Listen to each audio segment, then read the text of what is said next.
right, our second case this morning is case number 24-2483, Brevard HMA Hospice versus VNA Hospice of Indian River and the Agency for Healthcare Administration. Appellant's counsel. May it please the court, Jeffrey Smith on behalf of the appellant Brevard HMA LLC. I'd like to reserve 3 minutes of my time for rebuttal. Noted. Your Honors, this is a certificate of need case, and the issue before you is whether the Agency for Healthcare Administration erred in denying a CON application for a new hospice program based on the not normal circumstance of an existing monopoly that deprives residents of a choice in their end-of-life care and the proven special circumstance under ACCA's published hospice rule of a lack of adequate service to a specific terminally ill population group, namely African American and Hispanic minorities. I'm sorry, we need to get the clock started. Thank you. You may proceed. Sorry about that. Let me start by addressing the standard of review in this case because I think it's significant. There are really two standards, as this court recently observed in the Hope Hospice case, which I'm sure you're familiar with. The two standards of review at play are, first of all, a statutory standard that holds that when a final order granting or denying a CON application is appealed, Florida law directs the courts to affirm the final order of the agency unless the decision is arbitrary, capricious, or not in compliance with sections 408031 through 408045. The second standard, though, is a constitutional standard, and that is when interpreting state statutes and rules, we no longer defer to the administrative agency's interpretation, but interpret the statute de novo. And it bears reading that constitutional standard is that in interpreting a statute, Article 5, Section 21, or rule, a state court or an officer, hearing officer, or administrative in an administrative action pursuant to general law may not defer to the agency's interpretation of such statute or rule and must instead interpret such statute or rule de novo. But you're acknowledging that in applying the law to facts, that the statutory standard of arbitrary capriciousness, lawlessness is the bar. What I would say, Your Honor, is no. I think that I didn't see it in your brief. I don't believe that to be the case, and I think that you have to read the entirety of that statutory standard, and the constitutional standard tempers it. Because if you simply said it's an arbitrary and capricious standard, then you've revived what the people of Florida voted to overrule and amend their constitution. So that's no longer, the statute is no longer good law. The statute is good law in its entirety because it doesn't just say only arbitrary and capricious. Even under the old defer to the agent, arbitrary and capricious action is always going to be a basis to overturn. But what this statute says, both things, arbitrary or capricious or not in compliance, and that's where the de novo. So you're saying if they read the law wrong, we're going to read the law de novo and make sure that it's right. Absolutely. But Absolutely. conversely, if they read the law right and we agree with their interpretation, then we should affirm. That's true, Your Honor. But in this case, more about the facts. In this, aren't you asking us to find that the ALJ in their fact-finding function got it wrong, and we should find different facts? No, Your Honor. This is a legal issue, and if we look at the precedent of the ultimate holding it has to do with establishment of a not normal or special circumstance that overcomes a numeric calculation of need. There are guideposts, and there are specific statutory provisions at issue that this court should look at the evidence as found and apply, and that's the key, Your Honor. So a couple of quick hospice fundamentals, because sometimes people who don't work in this area don't really understand all the basic fundamentals of hospice. Hospice is end-of-life care. It's for terminally ill patients. It's a Medicare benefit. It lasts up to 6 months. So the whole idea is not that you get somebody on their deathbed in the last few days of life and provide hospice care. It's you provide hospice care during that last 6 months of life. And so getting patients into hospice earlier is an accepted goal of hospice. The record is replete with that. Nobody disagreed with that. It's also home-based care.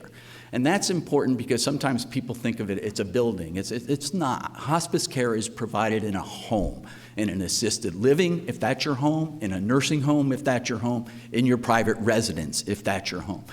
Why that's important is because people with hospice care, different from other healthcare services, if you're having an issue with access, you can't just pick up and leave and say, well, I'm going to go across the county line and get my hospice over there. Can't do it, not with hospice care. And so it holds a special place in healthcare because it is such an important decision to families and to patients and their families. And that's why the legislature, in looking at certificate of need, set up a special provision for hospice care. It's marked 408-043, special provisions. And for hospice care, the special provision made clear that monopolies in hospice are to be discouraged. And that is... Why didn't it say county line monopolies? It seems like you're putting emphasis on the fact that each county is its own discrete area and things don't go across counties, but here it talks about regional monopolies.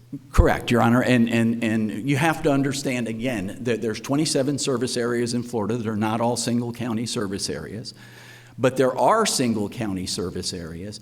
And what the case law has held, let me just go to as to regional monopoly, this final order on appeal here found that a single county can constitute the regional monopoly, and that's established in the final order itself, as is it can be a single county, as is the case here. That was also the case in this Tidewell versus Sarasota case, which is cited in my brief, where in response, in the responsive briefs, they say, well, Tidewell was a monopoly in surrounding areas.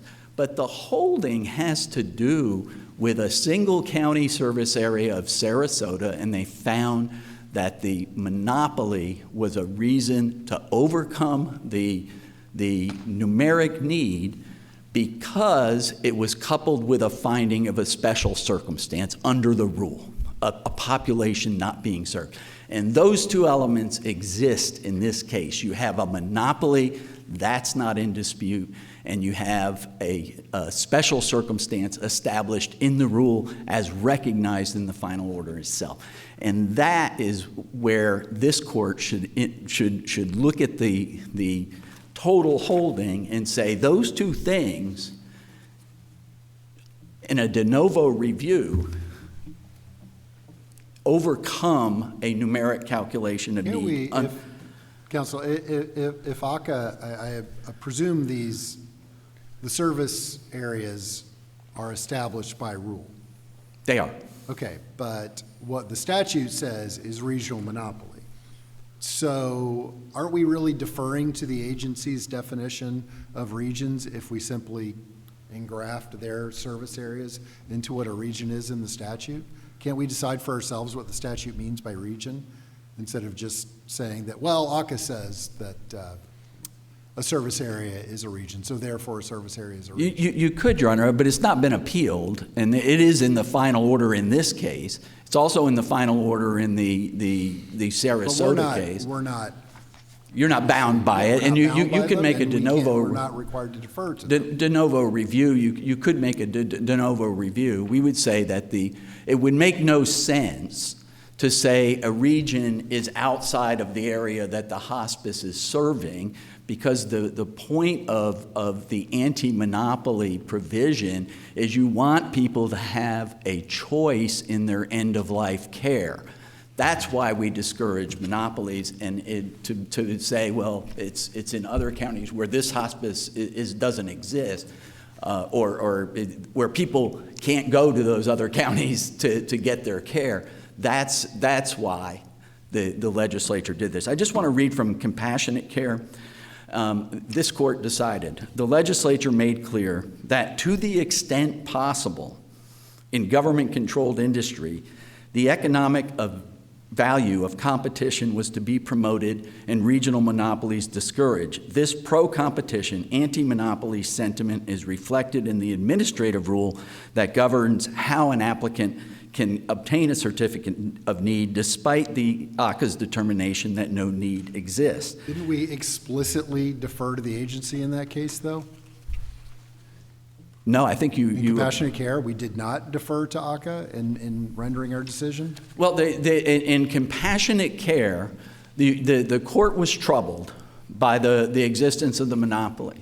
This is pre-Amendment 6, and so they did apply a deferential standard. And as I said, the new standard of review since subsequent to Compassionate Care is a de novo standard of review, looking at that monopoly provision. I don't want to overlook the Tidewell case, because that's important, because it went up on appeal, it was PCA'd here, but the final order in that case involving Sarasota County found that the agency took the time to say, one, there was a monopoly, and whether you call it a regional monopoly or a monopoly, it deprived people of choice. And they took the time to rewrite what the administrative law judge had found, and they overturned it and found that that monopoly situation combined with a special circumstance, in that case it had to do with out-migration, but it was that provision of the rule that says if you prove a special circumstance, the provision in the rule is approval under special circumstance. If you prove the special circumstance, then you can be approved despite the lack of numeric need. When you put that together with the monopoly situation, that is why it's a compelling case to find de novo that people in Indian River County deserve a choice in care.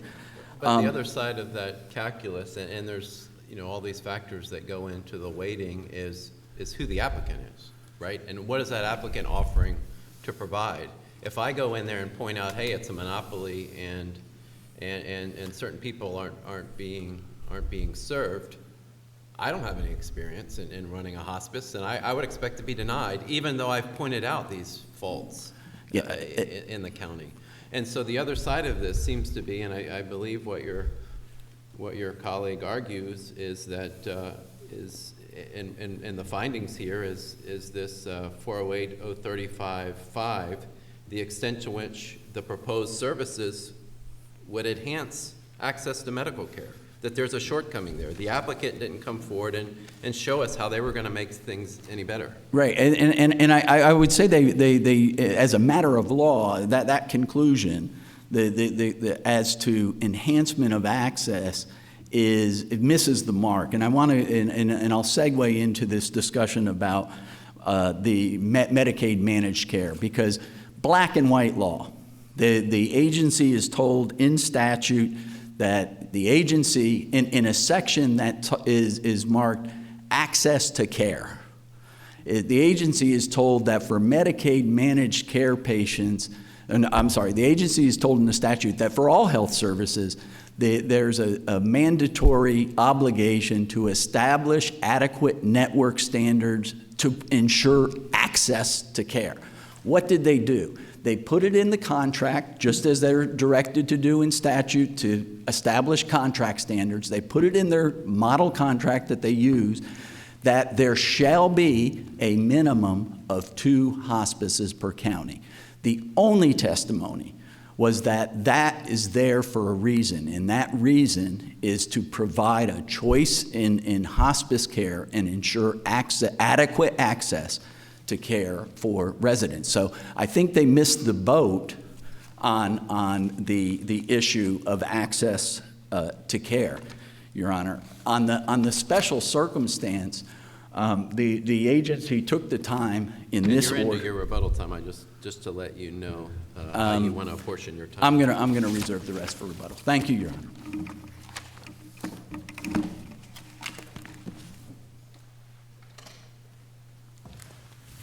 Good morning, may it please the court. I'm Sean Frazier from Parker Hudson, represent VNA, the appellee. I'm joined by Julia Smith from the Agency for Healthcare Administration. I'm going to do my best to stick to 8 minutes of time and reserve the rest for the agency. I'll start, I guess, with the standard of review and make sure that the constitutional amendments that have happened recently don't confuse what's still the review standard for this court. Unless the court finds a ground for setting aside or remanding this action, it shall affirm the agency's action. And if the order depends on findings of fact found by the ALJ, the court may not substitute its judgment as to the weight of that evidence.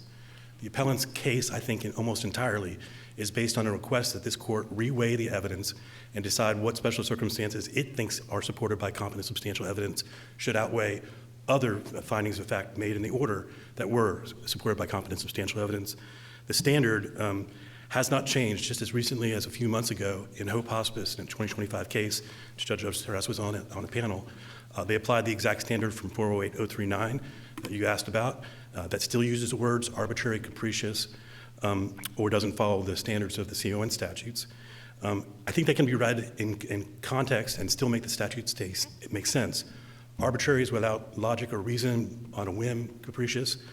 That's almost the same as the competent substantial evidence. If there was no evidence to support a finding, you can't support it. It's arbitrary, it's capricious. But in this case, that's not what happened here. For each of the special circumstances argued by the appellant, the evidence of the record was, those are great ideas. You threw everything at the wall that could be a special circumstance in this community, but you didn't show you how we could fix it. What does Brevard HMA do that might be able to fix it, or is it really a problem? And in just a minute, if I may. So there is an identified problem, but their application just didn't ring the bell. They needed more in their application or in their showing? That's the final order found that 3 out of the 4 special circumstances they maintained throughout the trial were indeed special circumstances, but because they applied their rule and the CON statutes properly, their rule says that's not enough. You have to have special circumstances in the absence of need. This community is already well served by just one provider, but that's not enough. It's got to outweigh the other criteria, and as Judge Wincover just pointed out, 408-035 sub 5 requires the applicant to enhance access, do something to fix it. I'll give you an example. African American Hispanic access is an endemic problem for hospice access. Some folks just don't trust medical providers at the end of life. Some folks have religious objections. Some folks rely on their family. It's very hard to overcome those barriers. Every service district in Florida, and I would represent every place in America, has a lower service of hospice for African Americans and Hispanics than do white populations receive. It's an endemic problem. So yes, that is present in Indian River County. How do they fix it? Our provider in a much smaller county with many fewer Black and Hispanic deaths served more Blacks and Hispanics than Brevard HMA did in a much larger county right next door. The findings of fact also established they don't have outreach programs. My client, VNA, establishes a bus, gives rides, does screenings, reaches out to the Black community, had witnesses from the Black community saying these people are in our rooms every day, we know we can trust them. Nothing similar was offered in evidence by Brevard HMA. I'll just briefly touch on the other special circumstances argued. The average length of stay argument was rejected as a special circumstance by the agency, we think properly so. The evidence showed that there were 6 hospitals that all have dying patients in them in Brevard. There's hospitals in Indian River County too. Brevard HMA works with every hospital. Everybody who's dying doesn't know they're going to die in 6 months. Many people only find out a few days before, and they're all deserving of a hospice. If you serve all hospices, you will have more short-stay patients because you're serving those hospitals. Brevard HMA only contracts with 2 out of the 6 hospitals in its own county. It doesn't feel its responsibility to serve all hospital patients. And what's the result? It gets the longest staying, most profitable, cream of the crop hospice patients, and then cynically says, VNA is the one that has a problem because your length of stay is too short and you're not given the full hospice benefit. It's a twisting of the facts, and the judge saw through it. The court, the agency did as well. 2 more just briefly. Regional monopoly can be a special circumstance, but there was not competent substantial evidence in this record of any monopolistic effects. There's no price competition in hospice. Medicaid pays the same as Medicare. It's all standard. 90% of all patients who receive hospice already qualify for Medicare. Everybody gets the same day rate. His client, my client, all get paid the same. So no competition thwarting there, no price gouging, and more importantly, no access issues. We weren't using our monopolistic powers, if they exist at all, to ignore parts of the community and chase others. We served everybody. Finally, Medicaid managed care requiring a choice it's not a CON review criteria. There is a CON review criteria for access of Medicaid patients to hospice or other services. But because you have only one, it's not assumed that you don't have that access. There's no statute and there's no rule that required there be at least 2 hospices per region. The statute requires the agency to figure out what's the number per region, and for hospice, they just said 2 in every county. There's no evidence of any investigation of the needs of of Indian River County for Medicaid access, and there was no evidence that Medicaid patients were not being able to access hospice care. So in each of the special circumstances we go down, we find it's not an issue of a legal conclusion, special circumstance, therefore I win. It's a weighing and balancing of all the review criteria properly by the agency to say, you might have identified problems, some of those exist everywhere, you're not the guy to fix it. And the evidence also showed VNA is doing everything it possibly can to be the guy to fix it. And you're telling us unless that was capricious or arbitrary, you need to stay out. That's right, and the evidence I just cited was all supported by competent, substantial evidence, witnesses and testimony from experts and lay people from the community. That is the question, not whether CSE, competent, substantial evidence, supports other findings, but rather were the findings made by the agency supported? They were. So that kind of gets rid of your arbitrary and capricious. You can revisit legal conclusions, but not the weight of the evidence to be applied. In this case, I think the agency did a great job of assessing all the factors, applying the statutes. When that happens and it's not arbitrary, capricious, and you follow the statutes, your duty is to affirm, and we hope that you will. I'd like to reserve the rest of our time for the agency. Thank you. Thank you.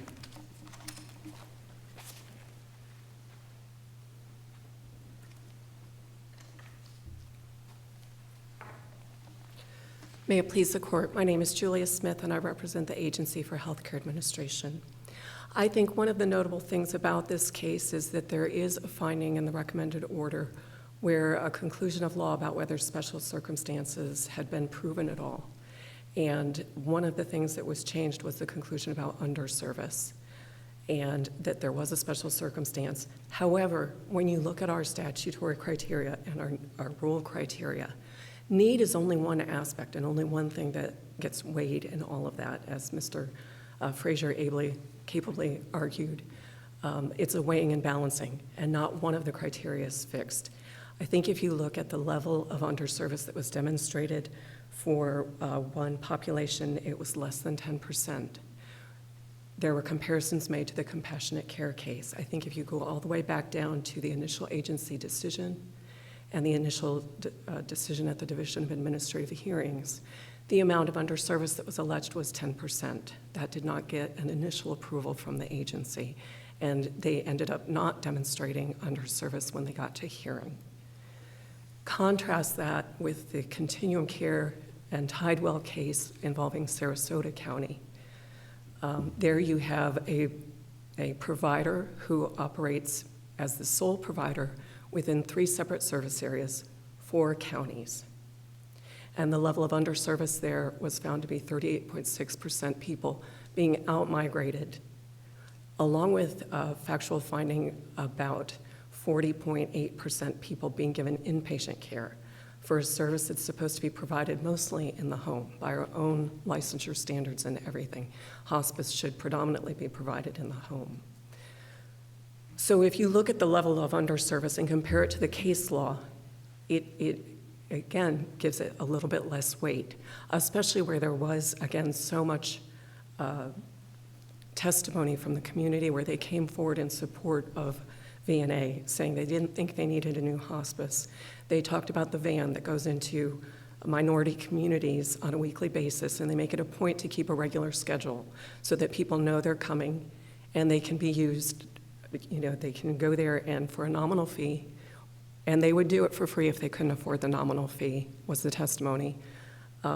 They can get a health physical to get back to work. They can get a health physical for children to go to school or to play sports.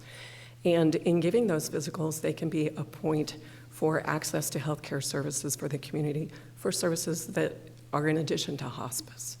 And so they've made a real stride to go and do that. They're active in the community for outreach to break down those barriers. They have recognized that people sometimes have a problem with accepting hospice. And they had testimony from the people that go out in the community, a person for counseling who's paired with a nurse, so that they can together talk to them about the prognosis of their disease as it progresses and what is likely to happen to them, and also deal with the grief and the feelings that you have that are complex about that type of decision.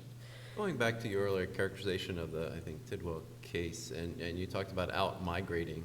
What does that look like in the context of there being service areas and county boundaries that we talked about earlier? Can you out-migrate out of the service area? Can you migrate across county lines? What is No.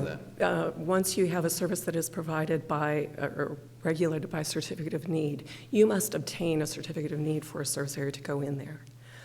The other portion of the comparison to compassionate care in Tidewell was the monopoly.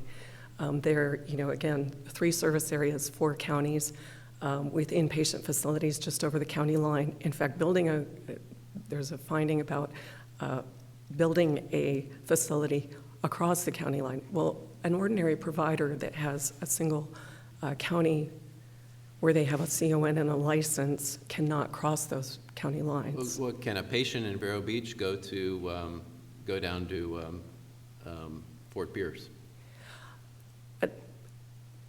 The problem with that is that they'd have to leave their home.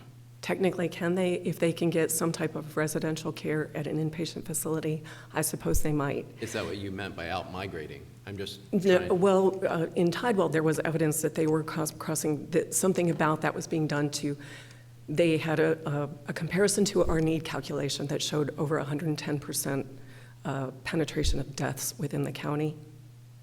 And there's no way you can take care of more people in a county than have died there. And so part of the evidence was that between the hospital referrals and moving back and forth to inpatient facilities, the multiple admissions that they're allowed to count under state law were leading to a suppression of need using our need formula. Are we mindful of our need to increase competition? Yes, we are, and we found evidence of competition in Service Area 9A.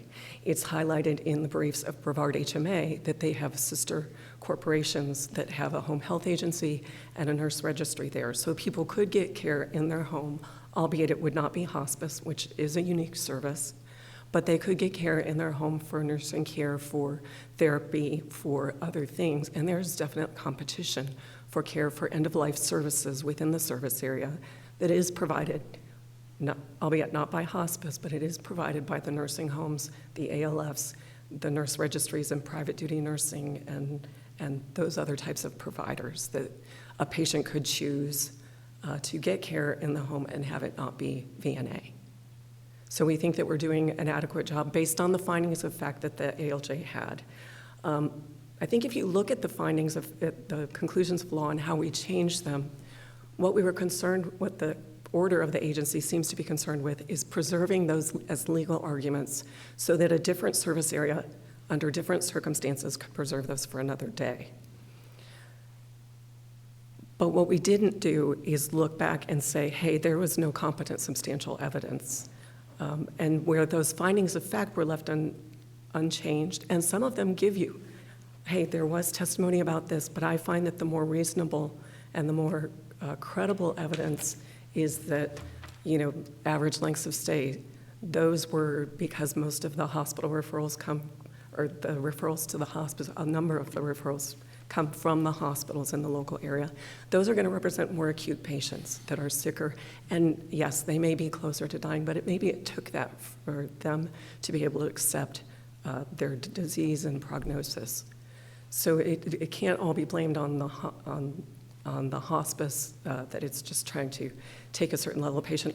Also, the more acute care patients will have greater needs. They'll need things like hospital beds and medications and things that at the beginning of care when you first come on to hospice are a lot more expensive and can level off with those longer lengths of stay. So they're already incentivized to try to get people educated and then get them into hospice so that they can take the benefit of that with them throughout their disease course. course.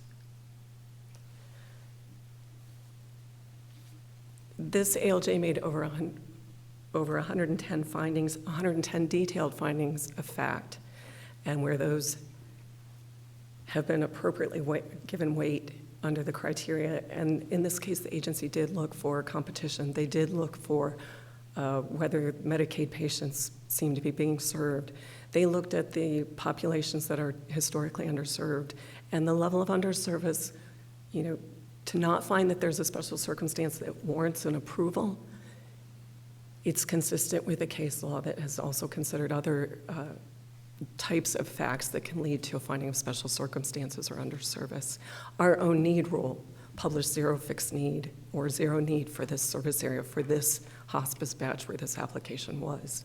And if we rely on that, they had quite a heavy burden to go forward and try to establish that there was need for a new program. We think that the agency appropriately modified findings of fact to preserve legal arguments, but also left the appropriate findings of fact unchanged, and that this court should affirm. Thank you, Ms. Thank you.